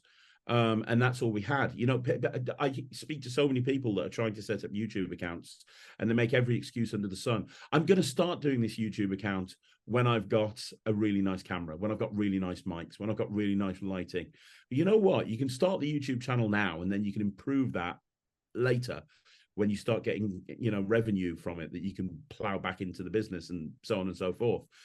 You don't need any of that stuff. I rarely, when I do my videos, any videos on Magic TV, unless it's a Magic Live where I'm performing to somebody, nobody's in that room with me. I'm just set up the camera and I'm there on my own. And I'm just even when we do the review show, Sarah used to sit behind the camera. If you look at the early videos on Magic TV, you'll see me and Ryland talking to Sarah behind the camera. And we're like, hey, Sarah, yeah, that doesn't happen anymore. She doesn't. Ryland sets up the camera and me and him do the review show together, and there's nobody else in the room with us. We film the performances beforehand. He sets the camera up at the right angle to do the performances. And then we film the talking bit or the actual review bit. Nobody else is in the room with us. Rarely, unless it's a performance, is somebody in the room with either me or Ryland or both. Perfect. No problem. Thank you very much. You're more than welcome. No problem. Chris, how are you, mate? I'm doing good. This has been a great session. So I was not going to miss this under any circumstances. But for Ellie, also real quick, I actually used to do bar magic in America, and I was hired as a bartender, and there are slow times during shifts, and you pick up some of those shifts like on a Saturday morning or in the afternoons or maybe on Tuesday or Wednesday nights when it's a little bit slower and you have the time to shoot the breeze with your customers. I just started pulling it, and I started easy back then. I was doing, scotch and soda and copper, silver, brass, and some card stuff. And I would just pull it out and ask the customer, hey, you like games? You like to get it? We got some time, and you just start chatting them up. And the next thing you know, they're bringing in their buddies to come and see you. And I didn't have to ask permission. As long as everybody gets their drinks within a reasonable amount of time, nobody cares. So you might just want to start in a slow bar and build that following up because nothing else is going on. And they'll gladly listen to you no matter where you go. So that's just an idea. But as far as the questions I have for you, Craig, there was a Penguin lecture many years ago. I don't know when Dan Harlan did it, but it was during his Tarbell series. And he had done a talk on the business of magic when he talked about the different ways to make money. And I wanted your thoughts on really 2 points. One is when you look at events, whether it's a wedding or maybe it's a multi-day gig, maybe you're doing a residency, like a mini one on tour, if you will, or a hotel or whatever. Do you look, how do you view hourly charging versus event charging? So if you were going to be at a hotel, for instance, for 3 days, and you were going to do their bar stuff or a show, would you charge them for the 3 days total whole package, or is there an hourly or rather a daily fee? And then microsize that into birthdays and weddings. Do you charge by the hour, or do you charge by the event? That's the first part of the question. The second is, what do you do about travel? With the expense of gas and everything skyrocketing, what are your parameters around charging for travel versus not charging for travel to events? And that's it. I'll shut up. Right. So in terms of travel, that's factored into the quote. When we give them a quote, we give them a quote including travel. So it'll be different in different parts of the country. With Non-Stop Kids, it's a different thing because we've got entertainers all over the UK. So it's a totally different thing because whoever gets the gig is going to be somebody who's fairly local to that gig unless something's gone wrong or your name's Nemid. Generally, as a rule, it's going to be somebody or Tom. But generally, as a rule, we try to keep people as local as possible. But in terms of pricing, we factor the price of the travel into the quote. And we don't tell them that it's not like we say to them, hey, this is X amount, but it's X amount because of X amount of travel. We don't say that. We just say, this is the price. So everybody's going to get a bespoke price based on where they are geographically. Okay. So that was the travel thing. And the first part was Hourly versus event charging. Hourly. So with an event, if we're there for like a couple of days or 2 or 3 days, or we will charge them for the whole event.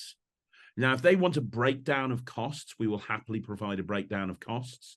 But generally, as a rule, we won't do that unless asked. So if somebody, so for example, we had a phone call for Slightly Unusual, wanting 15 dates through Christmas, 2 magicians per date. And they we gave them the cost for the dates, and they came back to us and said, okay, can we get a breakdown? And we're like, yeah, this is the breakdown. So you got to have a breakdown, but we try not to give it them unless they ask. And then they came back and said, yeah, we'll book, no problem. But we don't tell them the breakdown unless they ask. When it comes to a private party or something, we typically, with close-up magic, we typically charge for 2 hours. Now, sometimes people will come back to us and say, I only want an hour. And the price generally, unless it's a last-minute thing, will be the same. So we won't discount it down for an hour, because we'll say to them, the costs are still the same. We still have to be there for the, we still have to get travel over there. We still have to, the costs are all the same. So regardless of 1 hour or 2 hours, it's going to be the same cost. Now that occasionally changes. Like if it's a last minute thing and we think sweetening the pot a little bit, we'll get them, we'll get them in. We might do that differently, but that's at the sales team's discretion. Generally, as a rule, the general rule is the price for 2 hours is the price. If they want more time after that, if they only want 10 or 15 minutes, it's not a problem. We kind of say to people, look, we're not going to clock watch. If we got to the end of the event and you want us to, do one more table, we're not going to run away and not do that unless we've got another thing to get to. But if they're wanting like an extra hour, or they're wanting 2 hours, we'll then give them an extra price based on how much time they want extra. In terms of kids' parties, we charge an hour, we charge 90 minutes, and we charge 2 hours.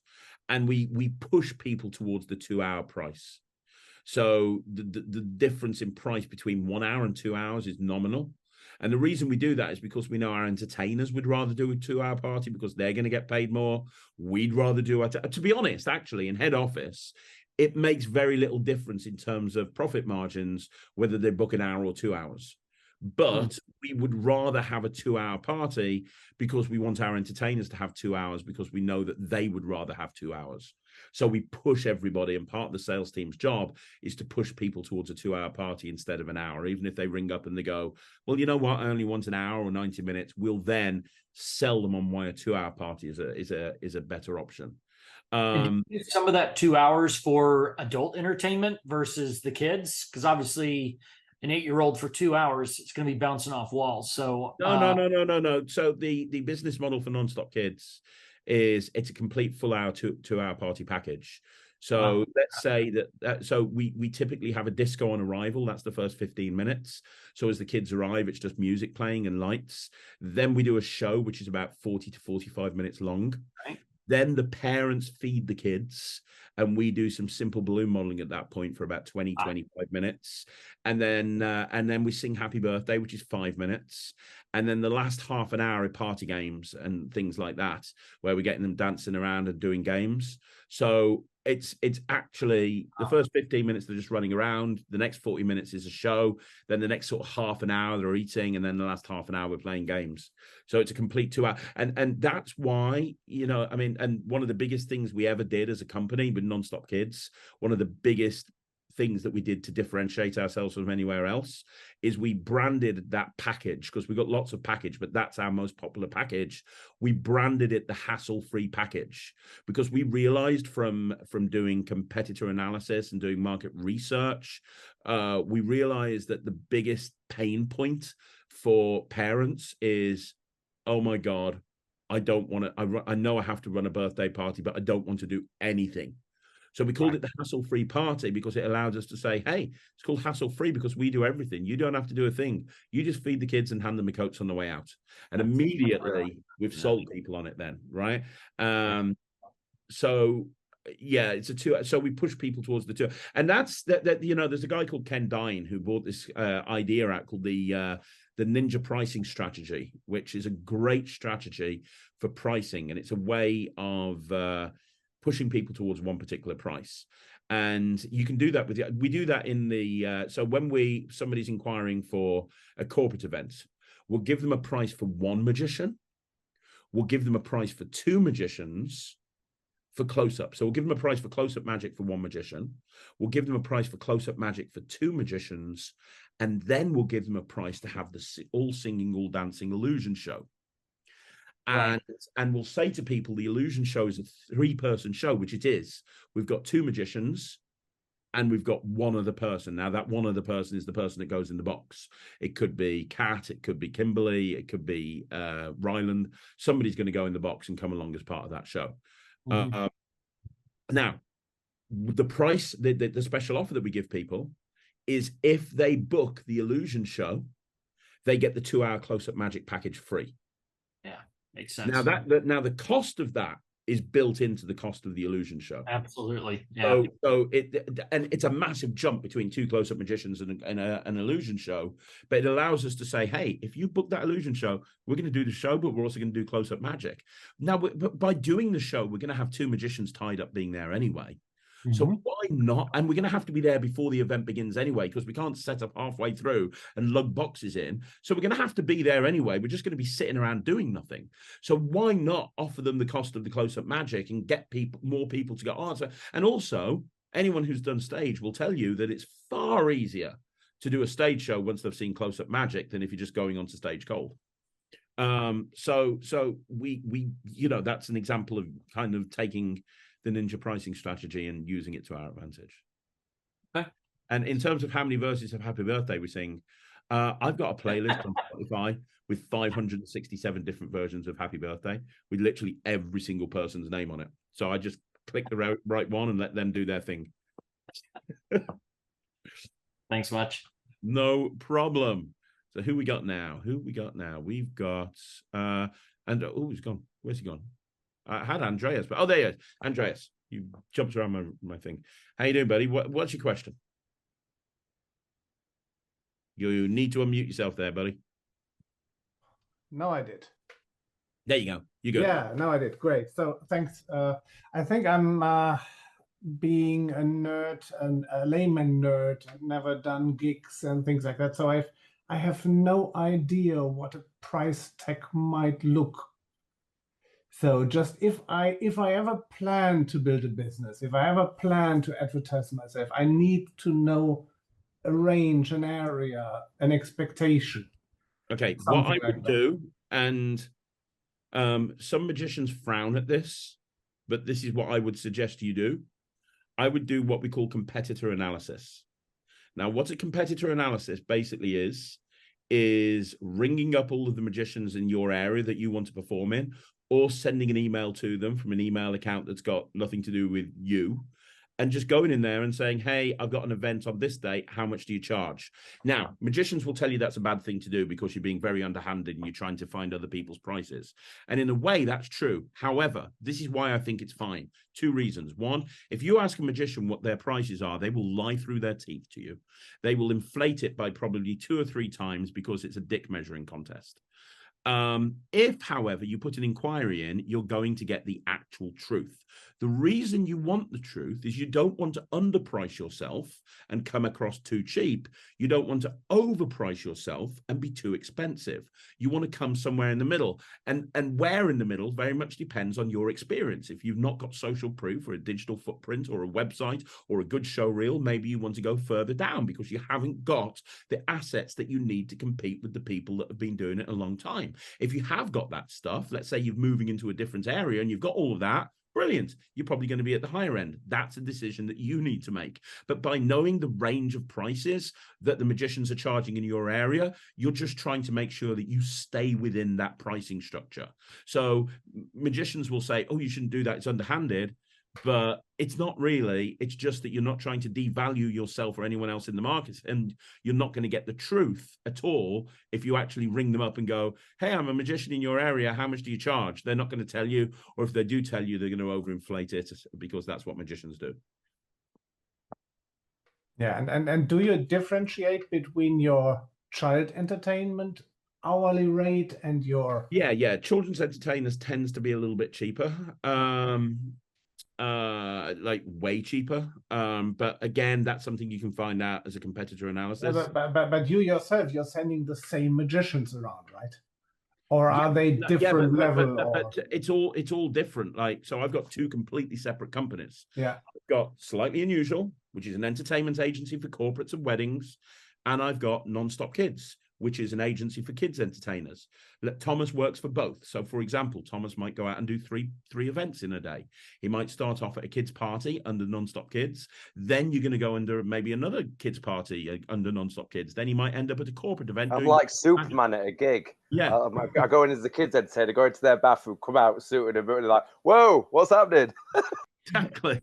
But but it's not like the clients are going to know, because they're two separate companies. Yeah, they sure. don't even have any, like, it's not like Slightly Unusual goes, would you like a kids entertainer? Here's a link to Nonstop Kids. We don't do that. Like, they are two, and I did that on purpose because I remember seeing, when I did a competitor analysis and I was first setting up these websites, I saw people that were like, hey, you can book me for your next corporate event. And there was a picture of this guy in a nice suit with a pack of cards. Or click here for my children's parties. And then he's there dressed as a clown, with a big hooter going, And I'm just like, how are you going to win in this situation? If I'm a corporate event planner and I click on kids' parties and I see you dressed like a dickhead, there's no way I'm going to book you for a corporate event. And if I'm a parent and I see you looking like, like trying your best to look like James Bond, there's no way I'm going to, but nobody wins in this scenario. So, and I just looked at them and I was just like, this is stupid.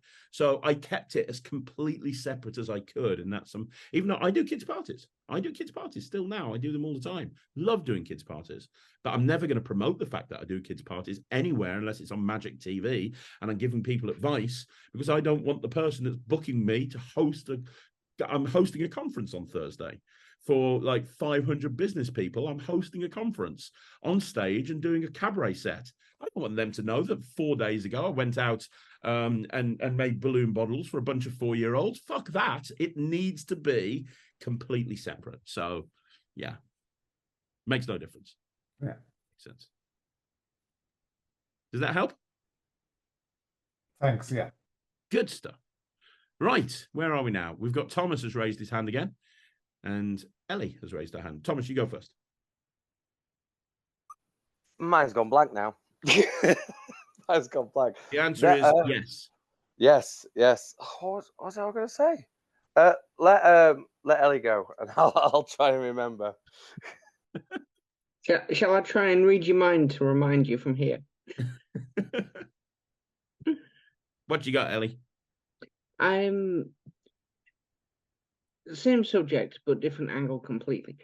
If you come up with a ESP thing, yeah, I think you know what I'm on about. And taking it to a few places, including the IBM the other week, and it was very, very popular. And 2 or 3 people asked whether I was going to put it out there. How would you go about doing that? Well, the first thing that I would do is, if you're confident that it would make a good product, you have to make a decision as to whether you want to self-publish it or you want to do it through a company. I would suggest that you haven't got a reputation as a creator yet, and you haven't got a reputation as somebody who's brought product to market. So I would suggest that the best thing to do would be to put it through a company. However, the problem with putting it through a company is that they're a business at the end of the day, and they are looking at you and trying to decide whether or not they should make an investment in your trick. Because that's what it is. It's an investment, and they want to get a return on their investment. And there's many factors that are going to come into that. And one of the factors is whether people are going to buy the trick. And that's based on your reputation within the industry. And at the moment, outside of doing the IBM, you don't have much of a reputation as a creator. So what I would suggest you do is, if it's something that you really want to sell and you want to be sure that companies are going to be interested in buying it, would be to start creating some other stuff. And this is the same advice I gave to Chris James, by the way, who's just bought his first trick out called Squints. I had a conversation with him about this a year ago, and I said, I would start off by putting some free stuff out there. create some really cool tricks, and put it out for free. So he then took his Pop Wild trick and put it out on Alakazam, and he put it out on Penguin for free. Hundreds of people bought it. And those hundreds of people really like the trick. So now when he brings out Squints, people already know who he is because he's already bought that trick out. So I would start putting stuff out for free, maybe on the Penguin Partner Program, maybe contacting Genie or contacting Magic Scene or Vanish Magazine or something like that and saying, hey, you're interested in, I'd like to submit a trick for you to publish in your magazine. And then start working on your social media, because one thing that Chris did, which again I told him to do, was start building up an Instagram profile, which he does. If you follow Chris, he's constantly putting videos up there that are really, really clever. He's got a big following on Instagram. He's got a big following because of the stuff that he's put out for free. So now he's put his first trick out. It's like, oh my gosh, it's massively successful. So, and I'll give you an example, and I hope you don't mind me doing this, Gwilliam. Gwilliam, who, be honest, put your hand up if you knew that Gwilliam put a trick out through Saturn Magic a couple of years ago. Nope, nobody. That's because you've not got a reputation as a creator, Gwilliam. You've got a reputation as an incredible magician. And as I said to everyone before, like in Malta, you are the man. You're the man. But you don't have a reputation. And the trick he brought out, by the way, is great. It's a credit card to Impossible Location. It's a really good trick. And it's available. And he put it out through a decent company, through Saturn Magic. But nobody knows about it because he hasn't got a reputation as a creator. And the problem is, you can't just rely on the company that you're putting the trick out with to promote it on your behalf, because they can only do so much. And the problem with Saturn Magic is they're not as big as Penguin Magic. They're not as big as Alakazam even. They're not as big as Murphy's Magic. They're a lot smaller. They're a UK-based magic shop, So because of that, their reach is smaller. So when he brings a trick out that is a great trick, Saturn will push it as much as they can. Gwilliam was running around Blackpool when it came out, showing it to everybody. That's how I knew about it. And it was, but you can only do so much. But if you've got a reputation of being that person that puts magic out, again, I talked about this person that's kind of trolling me online at the moment, right? I don't want to get into who he is or what his name is or anything. I don't want to give him the time of day. But the bottom line is, he's a creator. He's brought out a trick, one trick. That trick sold really well, which is unusual for the first trick. It sold really well. One of the reasons it sold really well is it's a really clever trick. But now less people buy it. And he's upset that nobody else is buying his magic. But that's because he's burning bridges. He's not building himself up as a brand. He's destroying his reputation, and he's running around blaming anybody that will listen. It's like, hey, it's this person's fault. It's this person's fault. It's my fault, apparently, that he's not successful. When in actual fact, ultimately, and this is the biggest piece of advice I can give you when it comes to business, you have to hold yourself accountable. If everything that is going right, if your business is successful, if your career as a creator is successful, that's your fault. Well done. Good job. Yes. But if it's not, if you're not happy with where you are, don't blame other people. Don't blame the Matrix. Don't blame Craig Petty. Don't blame the magic shops that have bought your trick. Look at yourself and go, well, what can I do to improve? So all of that basically is my advice would be, build a reputation up for yourself first. Once you've built that reputation up for yourself, if you genuinely want to be a creator, start putting stuff out for free. Contact Magic Scene and say you want to write an article for them. Write an article for them. Build a YouTube channel up. Put content out on YouTube. Put some stuff out on Instagram. Be known as that person that's like, start to get known in the magic community. Do what Ryland does and perform tricks that have come out, and then tag the creators in. They'll share it. Like Murphy's, the amount of time Ryland's been shared on Murphy's socials because he's just tagged Murphy's into the trick that he's put out. He's just been performing their trick. Do all of that and make a name for yourself, and then contact a company and they'll go, oh, I know who that person is. I've seen them on Facebook. Oh, and the trick's really good as well. Don't rush to bring it to market. Yeah, that help? Yeah, no, that makes sense. Yeah. Cool beans. Thomas, maybe he's put his hand up again. So very possibly he I've might. remembered. I've You even remember? written it down just in case I forget. Go. Well, there you go. The one thing I've been Is struggling this with. question by you or your wife, by the way? Just so I know. It's me. Okay, It's so one you thing do I've this been now, okay. struggling with, and you was talking about it. You have the 3 tiers, don't you? So you have the 1 magician, 2 magician, the big show, big illusion show. As a solo magician, what can I do apart from time? So I've struggled with the 3 tier of trying to get that middle tier out of somebody. So at the moment, what tiers can I have to push people to the middle tier? Do you know what I mean? Yeah, well, you don't do a stage show at the moment. No, not at the moment. Not at the moment. So there's a couple of different options. Mm. The first option is to reach out. So the first, right, okay, there's several options actually, as I think about it. So let's say it's a wedding, because I know that most of the stuff that you do is weddings. So the first option would be that you have a block of, like you have an hour or you have 2 hours. And then the third tier is you have 2 sessions at different times of the day. So for example, you first start off by doing the photos, then you take a step back, and then you do the wedding breakfast. And you talk about during the wedding breakfast, you'll do table magic, but during the start of the day, you'll do strolling magic, and it's 2 separate things, and you'll have completely different set for each session. So in other words, you're going to keep people entertained from the moment that the wedding finishes till the speeches start, which is the period of time most people want. So you have 2 separate sessions as the final tier. The second option would be to do what a lot of people are doing in the UK at the moment, which is an all-day wedding MC. I personally can't think of anything worse. The last thing that I want to do is be at a wedding all day, and I know that there's magicians out there that swear by it. Tom Mullinger, Jester Styles, Owen Strickland. You know, there's a bunch. Obviously. You know, there's a lot of people that are doing it, and that's fair. But my plan when I go and do close-up magic at a wedding is I want to get in, do what I need to do, and fuck off. And I don't want to be there all day. Yeah. Please welcome the bride and groom. But you know, but that's an option, right? That's an option. Yeah, it's not really in my character to be the host. It's too centered about me. Then I don't want it to be centered around me. So now the third option, and this is something that I did before I set up Slightly Unusual when I was a one-man band.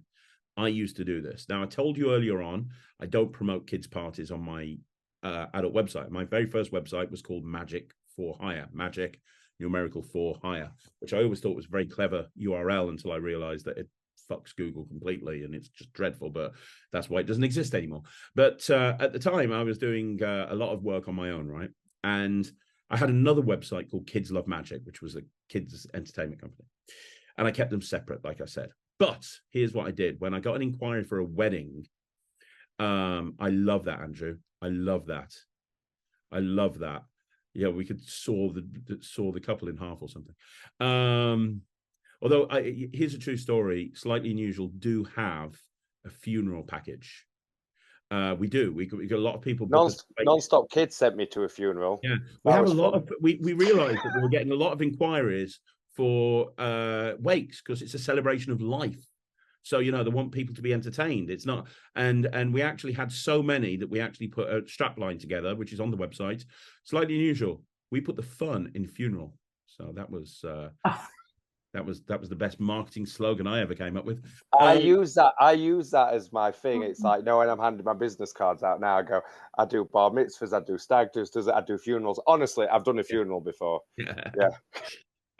So you've got so what was I saying? So what I did back in the day, and this used to work brilliantly, is when somebody inquired for a wedding and I was talking to them, I said, hey, you could have an hour, you could have 2 hours.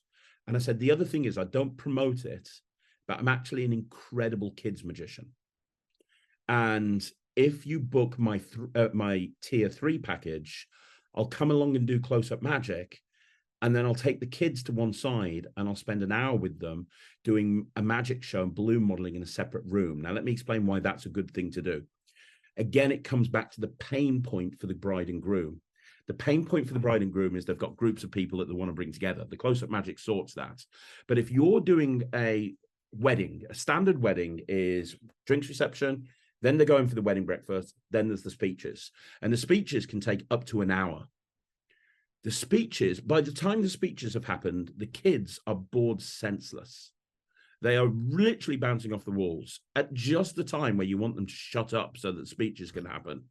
So I used to say, I'll take the kids to one side into a separate room in the venue while the speeches are on. So I'll do close-up magic around the wedding breakfast. I'll make sure that everyone has a great time. And then I'll take the kids to one side into a separate room. I'll do a magic show for them, and I'll finish with balloon modeling for all of the kids. And then you can have them back, and then it's the evening reception. They loved that because a lot of people said to me they were thinking about hiring a kids entertainer for that point anyway. And I was like, great, well, I can do that whole thing for you. And it's just this package. And it'll work out a lot cheaper than a kids entertainer because I'm going to be there anyway. Now, that's another reason why you shouldn't put your prices on the website, because in order to put the prices on the website for tier 3, I'd have to describe what tier 3 is. I would say, hey, when you actually contact them, you can have close-up magic, you can have it run for an hour, you can have it run for 2 hours, or you can have it run blah, and I'll do a kids party as well. The only other thing that I could say is reach out in your local area and reach out to like 3 or 4 caricaturists. People that, because the other thing about weddings is people like caricaturists, and reach out to them and say, hey, I get a lot of inquiries for my magic, but I get inquiries for caricatures as well. I'd like to pass that work on to somebody. Can you give me a price, a discounted price? Give me your best price if I'm passing the gig on to you. And then when they ask what tier 3 is, you say, well, not only will I be doing walk around magic, but I'll have somebody with me doing caricaturing as well and doing little blah, blah, blah, whatever it is. And then when they say, yes, I'd be available, I'd like that, you go, well, let me just check our availability with my caricaturist. And then you've got your list of 3 or 4 caricaturists, and you just go through them until you find the one that's available. And then you give them a contract to go and do that gig with you. Now, whether you put something on as a commission for yourself is up to you. You might just want to have that there. So you're offering something that nobody else offers by offering this. Or you could just add an extra commission on top and make an extra 20 quid out of it. That's at your discretion. But that's the other thing that I do. So you've either got so you've either got an extra hour, you've got the kids party thing, you've got a caricaturist. All of those will work. So with the on the website, you'd have your 3 tiers. How do you advertise the 3rd tier without talking about the kids' magic then, if you want to keep the kids' magic separate? Again, it's up to you. You could say, you could describe it as something that's less kiddie. Yeah. So, for example, you could call it a magic workshop. Yeah, okay. So you could say, I'm going to take the kids to one side and I'm going to teach them how to do simple magic tricks. Yeah. I do like doing magic workshops. So that after they finish, when I finish with them, they're going to be running around showing everyone tricks. And then, because it's a wedding, I don't know if you know, at weddings they put gift packs on the tables for each of the kids. You can put together a workshop gift pack and upsell them on the workshop gift pack. So as well as that, I'll charge you an extra 10 quid per kid, but I'll give you a branded workshop gift bag with all of the bits that they need to show all of their friends and family after they've been in there with me. Yeah, I like that one. I think until I get my cabaret show. Yeah. Yeah. No, I do like that because Wayne Goodman does it, doesn't he? He's successful juggling both, isn't he? You see he is, and he's the exception and not the rule. Yeah, yeah. And there's like Richard Pinner. He can, like when we were watching him at Kidology. Yeah, but go look at Richard Pinner's website and tell me anywhere that you can see that it's a kids' entertainment business. Okay. It doesn't. Okay. He's got Well, two separate websites. He does his kids showing suited as a magician, and he really pulls it off. We set Non-Stop Kids up to have T-shirts just because it was the easiest thing to do. It looks cool, it looks fun, it looks exciting. But also it's very easy for us to just give people a T-shirt and say, wear a pair of jeans, so it's. No, I do like the slim downness of of non-stop kids. It's like, I don't know, the whole formula of non-stop kids is just works, doesn't it? It's really good. Well, I like to think so. No spangly jackets, no bow ties. That's never going to happen. I was tempted to get you. I was talking to Nemid about this over at Chronology. I was tempted to start this little Instagram thing of every time it was your birthday or Christmas or whatever, you kept getting a playing card tie through the post, and it'd be from this anonymous person, and then one day you'd find out it was me. Love it. Don't ever do that. I hate ties, phone cards on it. Drives me insane. Yeah, I think I've covered everyone's questions. Did that help? Yeah, was that useful? Amazing. Yes, very. So there you go, guys. That is VMC from the Netrix. Hopefully, it tells you more about what the Netrix is at the silver level. And also, hopefully, you got some advice there that you can use on how to actually build a business. Anyway, any questions, please let me know in the comments down below. You want to see more videos like this? Like the video, subscribe to the channel, leave a comment down below. And don't forget, I will be back soon with another video. And if you want to join the Netrix, remember, it's www.thenetrix.com. Thanks very much for watching. I'll see you again soon. My name's Craig from Magic TV.